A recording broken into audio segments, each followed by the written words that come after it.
আমরা যখন একজন প্রকৃত রাজনীতিবিদের জীবন বিশ্লেষণ করি, আমরা দেখি একজন রাজনীতিবিদের জীবনের প্রতি বাঁকে বাঁকে থাকে চ্যালেঞ্জ। সমগ্র জীবনই যেন কেটে যায় আন্দোলন, সংগ্রাম, জেল, জুলুম আর আত্মত্যাগের মধ্য দিয়ে।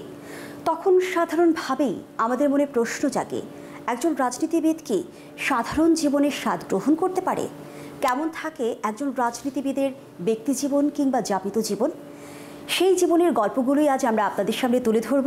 দর্শক, আমি ফারনাজ জুই সবাইকে আমন্ত্রণ জানিয়ে শুরু করছি দেশ টেলিভিশনের ঈদের বিশেষ আয়োজন যে কথা রূপকথা নয়, powered by RICL TMX rod. আজ আমাদের সঙ্গে এমন একজন মানুষ আছেন যিনি আপাদমস্তক একজন রাজনীতিক, কারণ তিনি ছাত্র জীবনে জড়িয়ে যান রাজনীতিতে এবং হয়ে ওঠেন তুমুল জনপ্রিয় নেতা। দর্শক, বলছি বরেণ্য রাজনীতিবিদ মাহমুদুর রহমান মান্নার কথা। স্বাগত জানাচ্ছি আপনাকে, ঈদ মোবারক। আমরা যখন রাজনীতিবিদের জীবন নিয়ে চিন্তা করি, আমাদের সবার মাঝখানে একটা অন্যরকম কৌতূহল থাকে যে একজন রাজনীতিবিদ কি আসলে 8-10টা সাধারণ মানুষের মতো জীবনযাপন করতে পারে? কেন এরকম কৌতূহল?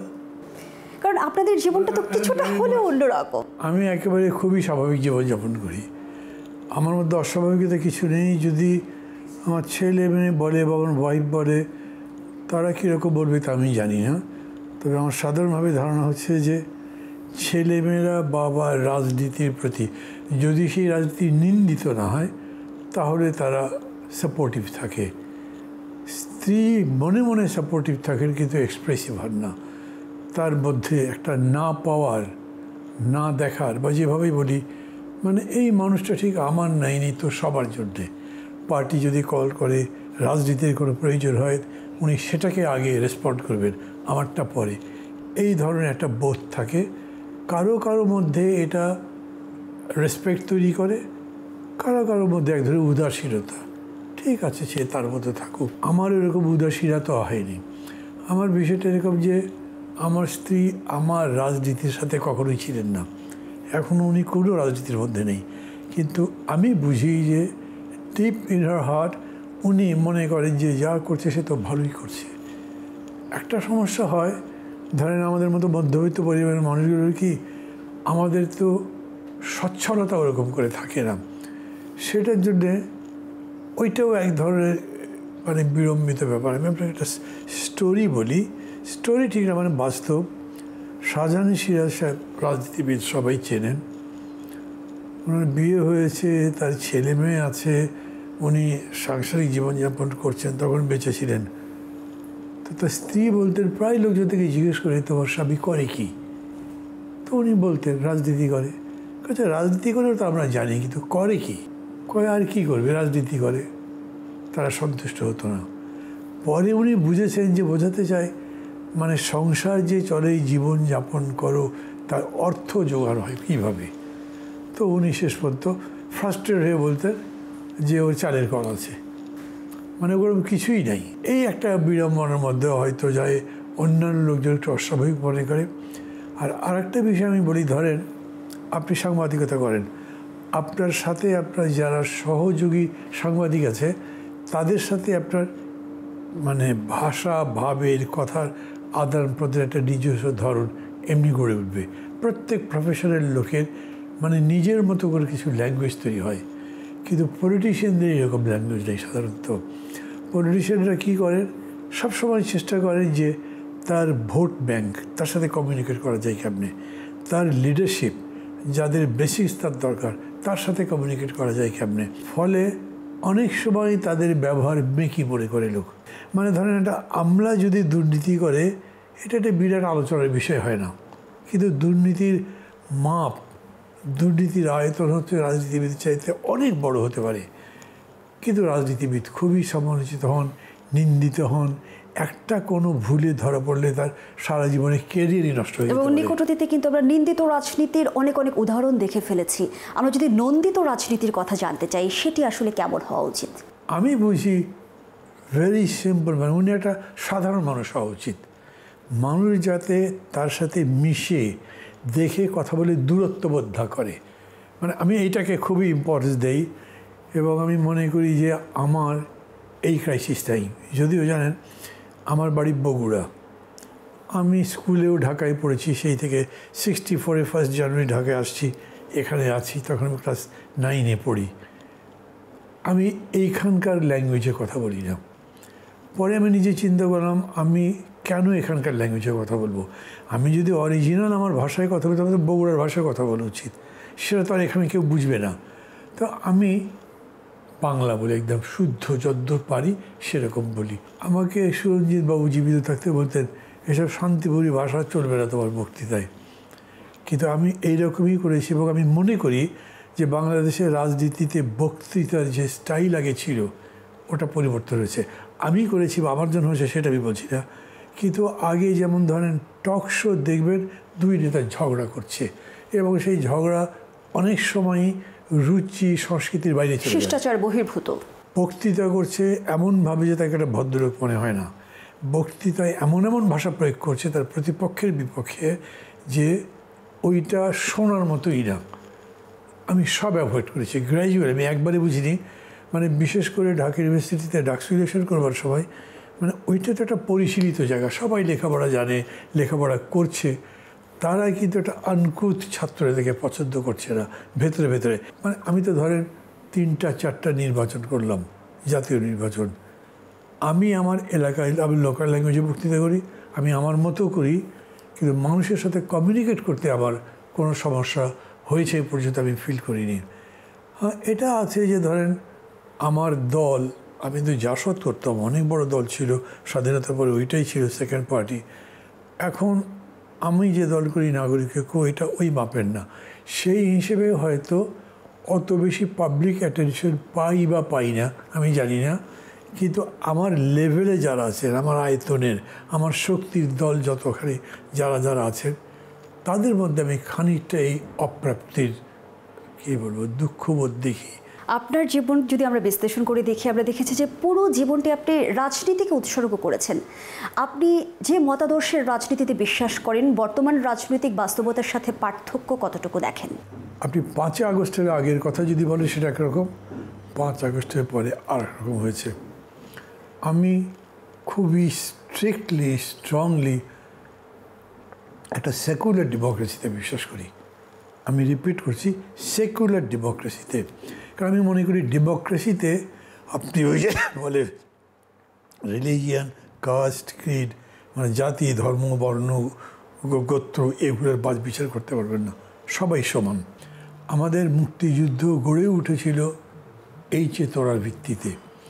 স্বাধীনতার পর থেকে বহু বছর আমরা এই চেতনা লালন করেছি, কিন্তু কী হয়েছে, শাসনটা তার সাথে যায়নি, শাসনটা উল্টা দিকে গেছে। আপনি বলছেন ভালো কথা, কিন্তু কাজ করছেন খারাপ, লুটপাট করছেন। আপনি বলছেন সবাই সমান, কিন্তু বৈষম্যটা খুবই দৃশ্যমান। আপনি বলছেন ধর্মে ধর্মে কোনো ভেদাভেদ নাই, কিন্তু আপনি গিয়ে হিন্দু সম্পত্তি দখল করছেন, হিন্দু মেয়েদের উপর অত্যাচার করছেন। এই স্পিরিটটা বা এই আদর্শ বোধটা ধীরে ধীরে নষ্ট হয়ে যাচ্ছে, গেছে এরকম করে। যেহেতু আওয়ামী লীগ ক্ষমতায় ছিল, তাদের বিরুদ্ধে আন্দোলন হয়েছে, এবং তারা এই মুক্তিযুদ্ধের চেতনা এবং মানে সেকুলার ডেমোক্রেসির প্রবক্তা ছিল, বাট উল্টোটা করেছে। ওরা যখন চলে গেছে তখন ওদের বিরোধী বলতে ওই চিন্তার বিরোধী লোকজন ফোকাস পেয়ে গেছে। এই ফোকাস পাওয়াটা যদি ধরেন ন্যায্যভাবে কেউ পায়, গণতান্ত্রিক চেতনায় আমি সেটা অন্যায় মনে করব না, সেটা জামাত হোক কি হেফাজত হোক, আমি তাকে ফিলোসফিক্যালি ফাইট করব। কিন্তু উনি লড়াইটা করেছেন, জেল কেটেছেন, নির্যাতন ভোগ করেছেন, আমি তাকে সম্মান দিতে চাই।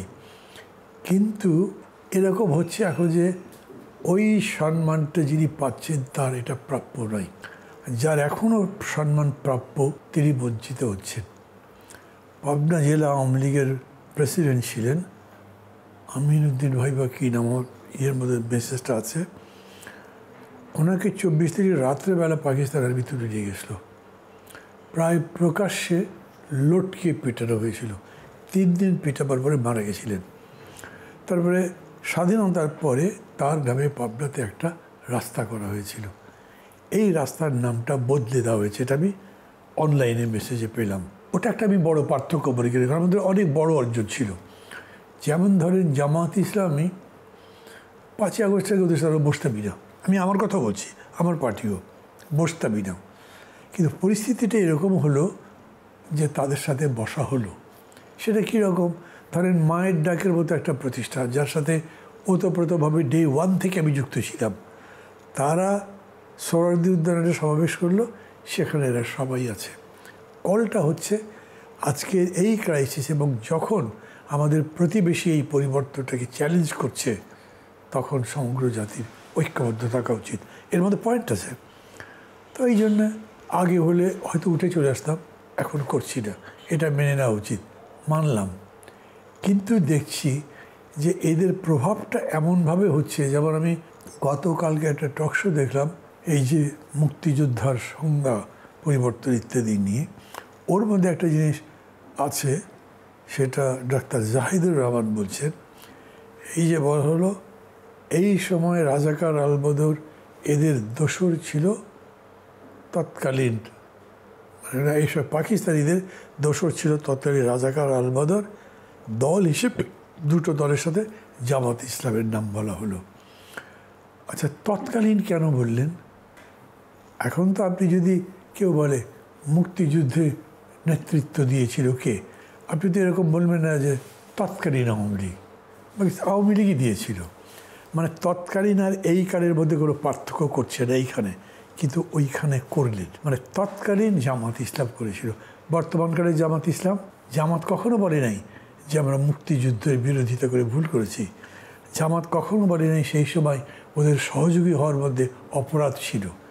কিন্তু আপনি এইরকম একটা পার্থক্য কি করতে চাইলেন? যদিও সরকার পক্ষে যিনি ছিলেন ডেপুটি প্রেস সেক্রেটারি, তিনি বলেছেন না, এটা একটা মিস্টেক, বাট স্টিল মানে ওই জায়গায় গিয়ে এত বড় মিস্টেক। কারণ আমি এটাও যেহেতু তৎকালীনের প্রসঙ্গটা এলো, রাজনীতির একাল সেকালকে যদি আমরা বুঝতে চাই, তাহলে আসলে আপনার ব্যাখ্যাটা কেমন হবে, সে আলোচনায় ফিরতে চাই বিরতির পর।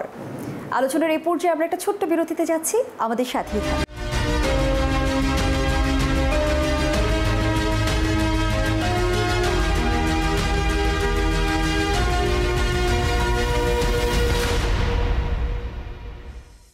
ফিরে এলাম, আপনারা দেখছেন দেশ টেলিভিশনের ঈদের বিশেষ আয়োজন যে কথা রূপকথা নয়, powered by RICL TMX rod. আমরা আবারও ফিরছি আলাপচারিতায়।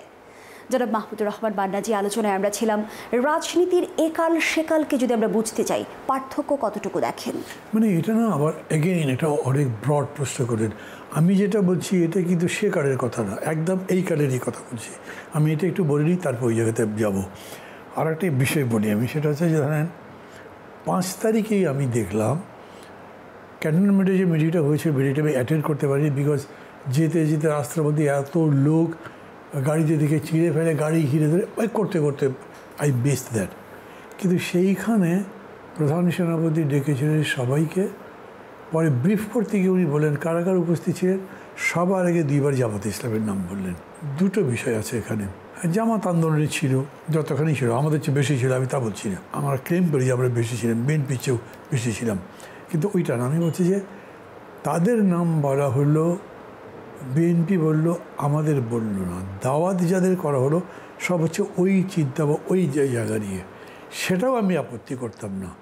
কিন্তু বিকেলবেলা সন্ধ্যাবেলায় যখন আবার গণভবনে বসলাম, তখনও সেম থিং। এবং এই যে আমি একটু আগে বললাম তৎকালীন জামাত ইসলাম, এর আগের যে গভর্নমেন্টের ডিক্লারেশন ছিল মুক্তিযোদ্ধার ইয়ের ব্যাপারে, ওইখানে তৎকালীন শব্দটা ছিল না।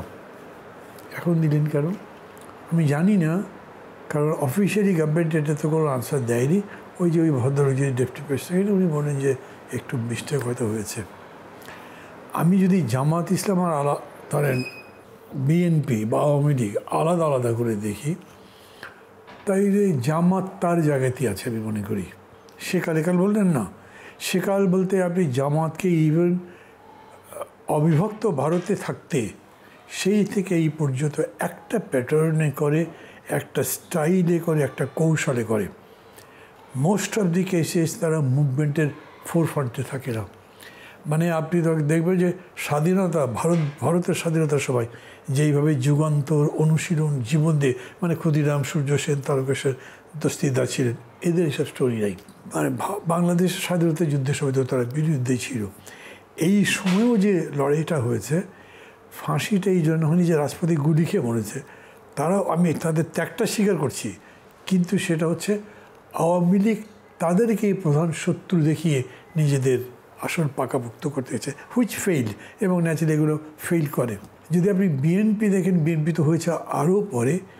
বিএনপি হলো রিয়েল বর্তমান সময়ের একটা মডারেট ভ্যাসিলেটিং বুর্জোয়া দল। ভ্যাসিলেটিং কেন বলছি, সারা দেশ জুড়ে এখন প্রায় চলছে যে বিএনপি এখন ইন্ডিয়ার করে বসার চেষ্টা করছে বা বসে গেছে। এখন বিএনপি ভারতকে কী বলে, আওয়ামী লীগকে প্রেফার করছে যে তারা আসুক, তারা বিরোধিতা করছে না। অথচ বিএনপির জন্ম থেকে এই পর্যন্ত, মানে 5ই আগস্টের বেশ কিছু আগে পর্যন্ত একেবারে এটা একটা ভারত বিরোধী আওয়ামী বিরোধী দল হিসেবে এককভাবে পরিচিত ছিল। তাহলে এই ন্যারেটিভটা আমরা এখন রাজনৈতিক অঙ্গনে দেখছি কেন? ভারত নির্ভরশীলতা কিংবা আওয়ামী লীগকে পুনর্বাসনের চেষ্টা চালাচ্ছে বিএনপি, এমন গুঞ্জন তো রাজনৈতিক অঙ্গনে শোনা যাচ্ছে। মানে আমি কিন্তু এখন ঐক্যের পক্ষে, ইভেন আমি জামাতের সাথেও বসতে রাজি আছি। আবার দল এখন এই ব্যাপারে সিদ্ধান্ত নেয়নি, কিন্তু আমাদের ওরকম কোনো অকেশন হয়েও নেই, এমনি অকেশনেই বসি, কেউ বিরোধিতা করছে না। কিন্তু মানে এইটার সাথে আমি যুক্ত করে যদি বলি যে এখানে বিএনপির কী ভূমিকা, তারা রেখেছিল বিএনপির সাথে, এখন বিএনপি নিজের থেকে চলে গেছে আলাদা হয়ে, জোটে নাই, কোনো ব্যাখ্যা তো নাই। একটা পলিটিক্যাল পার্টির একটা বড় ইভেন্টে কোনো ব্যাখ্যা থাকবে না, ন্যারেটিভ থাকবে না, তো মানুষ কনফিউজ করবে। এই যে শাহাবুদ্দিন চুপ্পু বসলেন, আবারও প্রেসিডেন্ট হলেন, এই ব্যাপারে মানুষ মনে করেছে যে বিএনপি ট্যাসিটলি এটা সাপোর্ট করছে, হয়ে যাক। এবং তারপরে আওয়ামী লীগকে ব্যান করার ইস্যুতেও তাদের ভূমিকা তো স্পষ্ট ছিল। আরও একটা জিনিস দেখেন, 5 আগস্টের এই যে এত বড় আন্দোলন, Mirza Fakhrul Islam Alamgir, he is the number 1 man in the absence of তাদের অন্য দুজন, বলেছেন যে এটা আমাদের আন্দোলন, এটা ছাত্রদের কোটার আন্দোলন। How could he say that? কিন্তু বলেছেন তো। সে সময় বলার বাস্তবতা ছিল কি? কেন বলবেন? যদি কোনো বাস্তবতা থাকতেও, মানে এটা তো একটা কারণে বলতে হতে পারে, উনি মনে করছেন এই আন্দোলনটা জাস্টিফাইড নয়, বিকজ এই আন্দোলন তাদের সাথে আলোচনা করে রাস্তায় গড়াই নাই, এই আন্দোলনে আরও বড় অনস্লট হবে, আক্রমণ হবে, নির্যাতন নামবে, উনি সেফ থাকার জন্য হয়তো বলেছেন। কিন্তু আমার এই ব্যাখ্যাটাই ঠিক, আমি তা কিন্তু বলছি না। আমি বলছি যেভাবেই বলুন না কেন, এটা একটা আন্দোলন ফ্যাসিবাদের বিরুদ্ধে। যেই আন্দোলন আপনি 15 বছর ধরে করছেন, সেটা আমাদের আন্দোলনে বলার দরকার কি? না বললে কী হতো তার? আমরা তো বলি নাই। আপনার নিশ্চয়ই মনে আছে যখন আন্দোলন চলছিল তখন আপনি দেশ সাম্প্রতিক এসেছিলেন, আমি আপনাকে প্রশ্ন রেখেছিলাম যে সংকটের আসলে সমাধান কোন পথে। আপনি বলিষ্ঠ কণ্ঠে বলেছিলেন যে শেখ হাসিনার পদত্যাগের মধ্য দিয়ে। সে সময়টা আসলে এ কথা বলার মতো সাহস হয়তো বা অনেকেই রাখেনি। আমি বিএনপির এই সাহস হবে না কেন আমি তা বুঝি না। আমার কাছে মনে হয় যে তারা পাওয়ার ইকুয়েশন করতে গিয়ে মনে করে যে ইন্ডিয়ান সাপোর্ট ছাড়া পাওয়ারে যাওয়া যাবে না। এখনো কি আমাদের রাজনীতির নিয়ন্ত্রণ ভারতের হাতে? আমি তো দেখি না। আমি খুব এই ব্যাপারে ডাইরেক্টলি প্রফেসর ইউনুসকে বরঞ্চ সমর্থন করি। মানে মানুষ যখন দুজন মানুষ দাঁড়ায়, মোদি এবং প্রফেসর ইউনুস, বিশ্ব জুড়ে দুজনকে সমান তালে দেখা হয়, সমান মাপে। আমাদের যিনি প্রধানমন্ত্রী ছিলেন শেখ হাসিনা, উনি তো ইচ্ছা করে নিজেকে ডাউনগ্রেড করেছিলেন, মানে পায়ে পড়ে যাননি, কিন্তু পা ছুঁই ভাব হয়েছিল। এখন এইটা হচ্ছে না।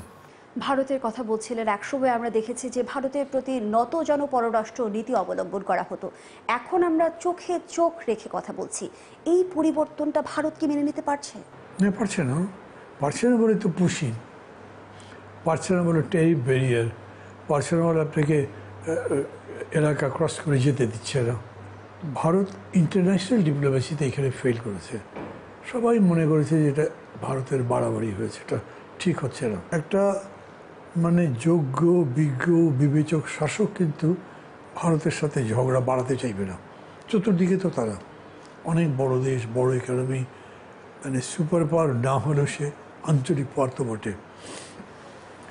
সেইটা মেনটেন করে এই সরকার যেটা করছে, আমি মনে করি এটা ভালো করছে, তার উপায় নেই। মানে অন্য কিছু করবার ব্যাপারটা তারা যদি ভাবে, তাহলে আরও একটু চিন্তা ভাবনা করে বলতে হবে। আমি মনে করি এর চেয়ে বেশি কমেন্ট এখন করা যাবে না। তবে ভারতের সেই ইনফ্লুয়েন্স নেই, এবং এই রাজনীতি কি এখানেই দাঁড়িয়ে থাকবে নাকি গড়াবে? গড়াবারই কথা, রাজনীতি এক জায়গায় থাকে না। আর নির্বাচন হয়ে যাবার পরে কি রেজাল্ট হবে, সেই গভর্নমেন্টের কি অ্যাটিটিউড হবে, সেগুলোর উপরে নির্ভর করে। ইন্ডিয়া খুবই চেষ্টা করবে, তাদের কথা থেকে মনে হচ্ছে তারা বলছে তারা নির্বাচিত সরকারের সঙ্গে সম্পর্ক করবে, তার আগে কিছু করবে না।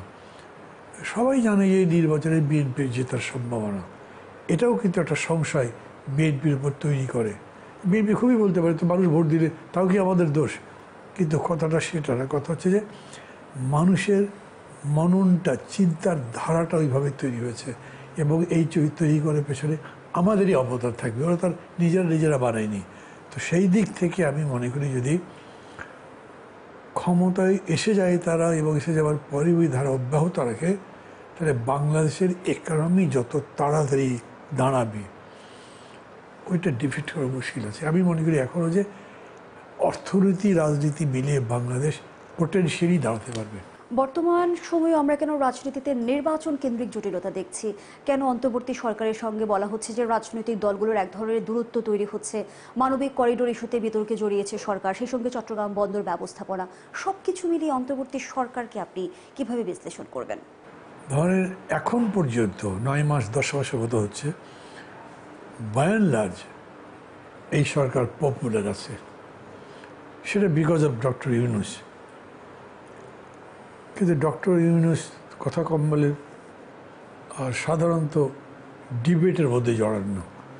আমি মনে করি যেখানে তার বলা উচিত সেখানেও বলেন না। এবং সম্প্রতি আপনার একটি বক্তব্য শুনছিলাম যে আপনি বলছিলেন যে ডক্টর ইউনূস জবাবদিহিতা করেন না, মিষ্টি হাসি দিয়ে বিদায় করেন। মানে এটা তো আমি তার ছাত্র ছিলাম, তো আমি তখন থেকে দেখছি ওইটাই করেন উনি। But he is a sweet talker, মানে আপনি তার উপর রাগ করে আসতে পারবেন না। জাতিসংঘের সম্পৃক্ততা অস্বীকার করেছেন তিনি। তাহলে নিরাপত্তা উপদেষ্টার যে ধরনের বক্তব্য আমরা প্রথম থেকে শুনে এসেছি, তার সাথে কোনো মিল তো আমরা পাচ্ছি না। নিরাপত্তা উপদেষ্টা এই সরকারের সাথেই কোনো রিলেশন নাই। ফরেন সেক্রেটারি তো বলেছে যে আমরা সিদ্ধান্ত নিয়েছি, উনি কীরকম করে বলেন? আমি মনে করি যে এটা একটা বড় প্রশ্ন তৈরি হচ্ছে, কারণ এমন একটা জায়গা যেটা নিয়ে একটা আন্তর্জাতিক শক্তির পরস্পরের লড়াই আছে। এ যদি মনে করে যে এটা আমেরিকার চাওয়া, চীন বিরোধিতা করে, তা আমি কি আমেরিকা চীনের দ্বৈরথে এইখানে ডেকে নিয়ে আসছি নাকি? আমি তো একটা জবাব চাই। উনি কেন কোনো কথা না বলে এই কাজটা করলেন, বা যাই হলো কিছুই করেননি, উনি তো একটা বলতে পারতেন যে না আমি অ্যাসিওর করছি, উনি তো বললেন না। পোর্টের ব্যাপারটাও হয়েছে, আমি ব্যক্তিগতভাবে পোর্টটা খারাপ মনে করি না, কারণ ধরেন আরও বেটার হ্যান্ডলিং করে যদি আমাদের আরও এক্সট্রা ইনকাম হয়, করবো না কেন? আমি এয়ারপোর্ট দিতে পারি, তুই সেটা পোর্ট দিতে পারবো না কেন? কিন্তু এখানে ওই দ্বৈরথের প্রশ্নটা আছে যে যেটা সাবমেরিন বেস চার্জ আমি শুনেছি, আমি ভেরিফাই করতে আমার সুযোগ নেই, তারই কাছাকাছি ওইটা থাকবে। তার চেয়ে বড় কথা হলো এইটা একটা কম্পিটিশন যেখানে আমেরিকা আগে হেরে গেছিলো, শেখ হাসিনা শাসন আমলে চায়না জায়গাটা দিয়েছিল, আমেরিকাও ঢুকতে পারলো। এটাও আমাদের পছন্দ না, এটাও সমগ্র জাতির সাথে আলোচনা করা উচিত ছিল। বর্তমান সময়ে কি সরকার নির্বাচন পেছানোর আসলেই কোনো পায়তারা করছে? সে আলোচনায় ফিরতে চাই, আবারও বিরতির সময় হয়েছে। আলোচনার এই পর্যায়ে আমরা একটা ছোট্ট বিরতিতে যাচ্ছি, আমাদের সাথেই থাকুন।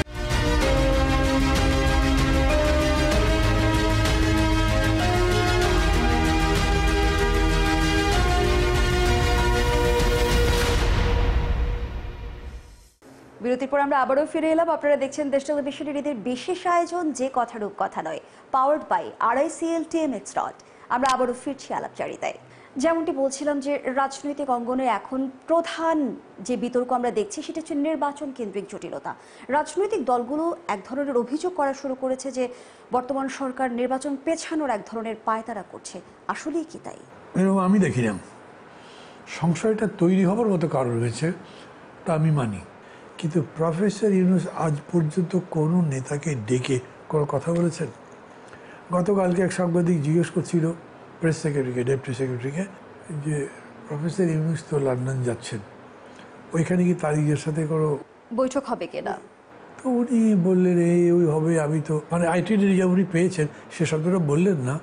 মানে কথা বললে কি হতো, আমি কোনো মত দিচ্ছি না এখন, কথা বললে কি হতো, বিকজ যেভাবেই বলেন না কেন বাস্তবত বিএনপি এখন মেইন পার্টি, অনেকটা একক। সেই পার্টির সাথে আপনার সমস্যা তৈরি হয়েছে। উনি যাবার পরে উনি ফোন করতে পারতেন, অথবা যদি বলতেন এখান থেকেই যে উনি যেন যোগাযোগ করেন, আমি মনে করি উনিও আসতে পারতেন, হয়তো এমন হতে পারতো যে ওইখানে প্রবলেম বেশ কিছু সলভ হয়ে যেতে পারতো। এবং বিএনপির ভারপ্রাপ্ত চেয়ারম্যান প্রথম থেকেই বলে এসেছে যে এই সরকার আমাদের সরকার, এই সরকারকে কোনোভাবে আমরা ব্যর্থ হতে দিব না। কিন্তু আমরা সবশেষ বক্তব্যে দেখলাম যে তারেক রহমান এক ধরনের আলটিমেটামের সুরে কথা বললেন। তিনি বললেন যে ডিসেম্বরে নির্বাচন হতে হবে, ডিসেম্বরে নির্বাচন অনুষ্ঠিত হবে। এবং সরকারের তরফ থেকেও কিন্তু আমরা প্রথম দিক থেকে এই ঘোষণাটাই দেখছি যে নির্বাচন হবে এবছরের ডিসেম্বর থেকে আগামী বছরের জুনের মধ্যে। কিন্তু জাপানে প্রধান উপদেষ্টা যেমনটি বললেন যে ডিসেম্বরে নির্বাচন করতে গেলে তাড়াহুড়ো হয়ে যাবে। সরকার কি কৌশলে ডিসেম্বর থেকে সরে এলো? না, এটা বলবার মতো সময় এখনো হয়নি। আমি মনে করি যে ধরেন যদি ফেব্রুয়ারিতে ইলেকশন দেয়, মিড ফেব্রুয়ারি, যেটা জামাত প্রপোজ করেছে, হতে পারে। তো আমি ডিসেম্বরও হতে পারে মনে করি, কিন্তু আমাদের দল বা জোট আমরা কোনো সময়সীমা বলিনি। কারণ এটার অ্যাডভান্টেজ ডিসঅ্যাডভান্টেজ দুই দিকেই থাকতে পারে, গভর্নমেন্টেরও থাকতে পারে। আমি আগেই সবচেয়ে বড় অভিযোগটা করব কেন? শুধু অভিযোগ না, আমি তো গত 2-3 দিনে দেখলাম যে বিএনপির সিনিয়র নেতারা কিছু কিছু কথা এমন ভাষায় বলেছেন, এইটা বললে গণতন্ত্র হবে না। আপনার ব্যক্তিগত জীবন যদি আমরা বিশ্লেষণ করি, আমরা দেখি যে বরেণ্য রাজনৈতিক ক্যারিয়ার আপনার। ছাত্র জীবন থেকে রাজনীতি শুরু করেছেন, চাকসুর জিএস, ডাকসুর ভিপি, এরপরে জাসদ, বাসদ, আওয়ামী লীগ এবং সবশেষ নাগরিক ঐক্য। যে প্রত্যাশা নিয়ে বা যে উদ্দেশ্য নিয়ে দলবদল করেছিলেন, প্রত্যাশা পূরণ হয়েছে কি?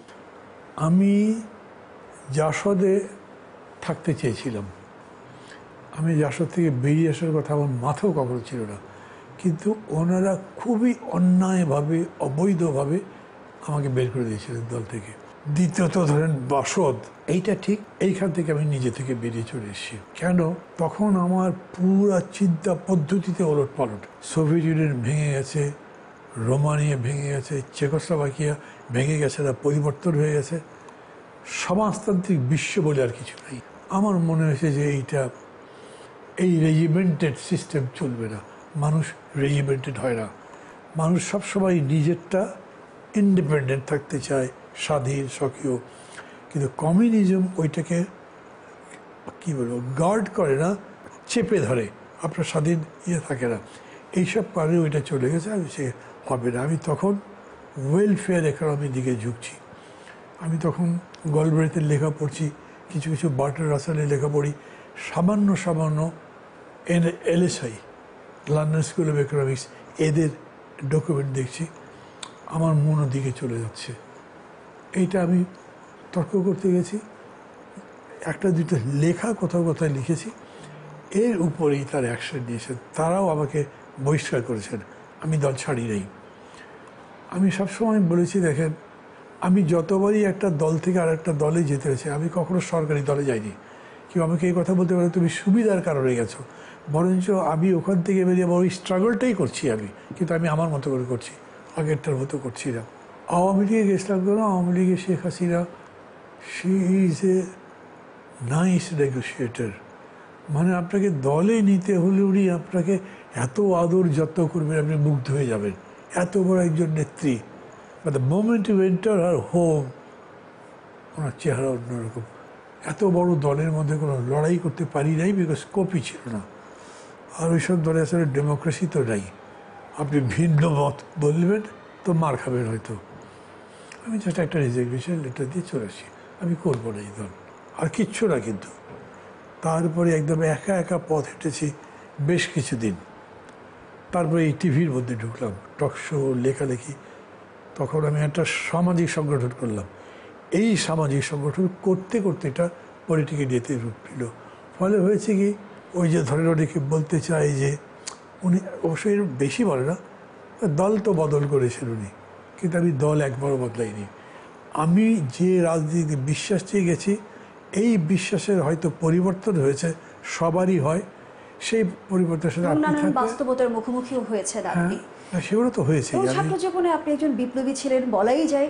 একজন বিপ্লবী আসলে কিভাবে সংসারী হয়ে উঠলেন, আমি নিজের কৌতূহল থেকে জানতে চাই। আমি মনে করি সর্বকালের সর্বশ্রেষ্ঠ বিপ্লবী। ক্রুস্কার সাথে তার দেখা হয়েছিল, প্রেম হয়েছিল, তারপরে বিয়ে হয়েছে। লেনিন বলেন, ট্রটস্কি বলেন, ট্রটস্কি যদি নাও বলেন, স্ট্যালিন বলেন, মাও বলেন। এমন কোনো মিষ্টি প্রেমের গল্প আপনার জীবনেও কি আছে? না, ওই রকম বলবো না, কিন্তু আমি খুব পপুলার ছিলাম, যে কোনো কারণেই হোক। সেটা আমি বক্তৃতা ভালো করতাম সেই কারণে হতে পারে, সেটা আমি দেখতে ভালো সেই কারণে হতে পারে। নিজেকে হ্যান্ডসাম মনে করি না, আমি হ্যান্ডসাম হওয়ার জন্য আরও লম্বা হওয়ার দরকার ছিল, ওরকম হতে পারিনি। আমি এটা দেখেছি যে আমাকে ছেলে মেয়ে নির্বিশেষে পছন্দ করতো। মানে কারো কারো চোখে আমি ভিন্ন ভাষা দেখিনি তা না, কিন্তু আমাদের দলের একটা ইয়ে ছিল, কোনো প্রেমে জড়াতে পারবে না। সমাজ পরিবর্তনের লড়াই যারা করবে তারা যদি সংসারের মধ্যে ঢোকে তাহলে শেষ। এখন যে শেখ মুজিব মারা যাবার পরে হঠাৎ করেই রাতারাতি পরিস্থিতি বদলে গেল। সব মানুষ জিয়া রহমানের ভক্ত, জাসদকেই লোকে দেখতে পাচ্ছে না। জেলে টেলে গেলাম, যাই হলো, জেলের মধ্যে থেকে দেখলাম যে আমাদের নেতারা মানে ধুমসে খালি বিয়ে করছেন। মানে আমাদের খুবই পরিচিত 7-8 জন বড় বড় মাপের নেতা, আমি নাম বলবো না, ছোট করতে চাই না, বিয়ে করেছেন। আরে ভাই, তোমরা বিয়ে করতে পারলে তো আমাদের একটা মেয়ের সাথে বসে গল্প তো করতে দাও, দেখলেই ডেকে ধমক দিয়েছ, এগুলো যেন না হয়। তো ওইটা করা যায়নি, ওই রকম কিছু ছিল না। বাট এইটা ঠিক যে ঘরের হয়তো 5টা মেয়ে মনে করতো ও এই মানুষটা কত ভালো। আমার হয়তো 3 জনকে মনে হতো ইয়েস মেয়েটা ভালো, কিন্তু এর বেশি এটা এগোয়নি। আর শেষ প্রশ্ন আপনার কাছে রাখতে চাই, জীবনের এ পর্যায়ে এসে জীবনকে কিভাবে সংজ্ঞায়িত করবেন? মানে জীবন হলো উপভোগ করার জিনিস, but not in a wrong way. আপনি ভুল পথে গেলে জীবন উপভোগ করতে পারবেন। যেমন ধরেন, এখন উপভোগের সংজ্ঞাটা বলি। আপনি যে কথা বলছেন না আমার সাথে, যে প্রশ্ন করছেন, কিছু মনে করবেন না, আমি জানি না এটা আপনি আপনার টিভিতে দেখাতে পারবেন কিনা। আপনার এই প্রশ্নের মধ্যেও একটা মুগ্ধতা আছে। আমার জীবনে কী দরকার? আর আমি কোনো রিচ ম্যান নই, কিন্তু আমি চলে যাচ্ছি, সচ্ছলভাবেই চলে যাচ্ছি। আমার আর বেশি টাকার দরকারও নেই, তো আমি তো ভালো আছি সেদিক দিয়ে। আমার একটা ছেলে একটা মেয়ে, দুটোই বাইরে থাকে, বাইরে পড়াশোনা করেছে, মানে ওটারও আবার কাহিনী আছে। আমি যখন জেলে যাই তারপর তাদের জীবন দুর্বিষহ। একটা এ লেভেল পড়ে, একটা এ লেভেল কেবল পাস করেছে, 9 লেভেল পাস করে 2nd গ্রেডে। তো ওই দিক থেকে আমি হ্যাপি আছি। আমি আমার ওয়াইফ, আপনাকে একটু আগে বললাম যে উনি আমার রাজনীতির সাথে থাকেন না, কিন্তু আছেন। উনি মনে করেন ও তো ভালো কাজই করছে, অন্যায় করে না। সামনাসামনি অন্যদের কাছে গিয়ে আমার প্রোপাগান্ডা করেন, আমার পক্ষে বলে না, কিন্তু আমি জানি অন্তর থেকে এটা তার মধ্যে আছে। তো আমি ওইসব দিক থেকে ভালো আছি। আমি এই আওয়ামী লীগ আমলে যে জেলে ছিলাম 2 বছরের মতো, 22 মাস, এটা তো একটু কষ্টকর জেল ছিল। খুবই ভয়, মানে ভীতিকর একটা পরিস্থিতি ছিল। তখন আয়নাঘর ইত্যাদি চলছে। আমাকে আয়নাঘরে নিয়েছে কিনা আমি জানি না, কিন্তু একটা সময় প্রায় 2 দিনের মতো আমি জানি না আমি কোথায় ছিলাম। কোনো ফিজিক্যাল টর্চার করেনি, কিন্তু মানে আমি প্রতি মুহূর্তে মনে করছি আমাকে বেড়ে ফেলবে। সন্ধ্যার সময় নিয়ে গেছে, সারা রাত ঘুরিয়েছে, এগুলো অনেক কাহিনী আছে। অসুস্থ হয়ে পড়েছিলাম জেলে, 1-2টা অসুখ সেখানে ডেভেলপ করেছি, এখনও বয়ে বেড়ায়, ট্রিটমেন্ট করি। কিন্তু জেল থেকে যখন আমি বেরোলাম, ধরেন এই যে আমার এখানে গুলশান 2 নম্বর, গাড়ি থেকে নেমেছি, ওষুধ কিনবো, লোকের ভিড় লেগে গেছে। মানে আমার চোখে না পানি এসে গেছে। ধরেন আমি, শেখ হাসিনা আমাকে জেলে দেবে কেন, আমার বিচার করবে, আমাকে সাজা দেবে, কেউ কেউ তো বলছে গুম মারতে, আমাকে ক্রসফায়ার করার ব্যাপার ছিল। কেন? আমি এমন তো কোনো অন্যায় করিনি, ভাবে খুব কোনো আনডেমোক্রেটিক ভায়োলেন্ট কাজ করিনি। কিন্তু মানুষের এইটা শুধু 2 নম্বরটা, আমি যেখানে থেমেছি 1-2 মাস সেখানেই মানুষ ভিড় করেছে দেখতে, এবং সবাই শুধু জিজ্ঞেস করেছে আপনার শরীর কেমন। কারণ আমি মেডিকেলে 2 বার ভর্তি ছিলাম। জীবনের সার্থকতা হয়তো এখানেই। অনেক ধন্যবাদ জানাচ্ছি আমাদের সময় দেওয়ার জন্য, অনেক অনেক কৃতজ্ঞতা। ঈদ মোবারক। Thank you. দর্শক, এখানেই শেষ করছি যে কথা রূপকথা নয়ের আজকের আয়োজন। সবাইকে ঈদের অনেক অনেক শুভেচ্ছা জানাচ্ছি। সবাই ভালো থাকুন। ঈদ মোবারক।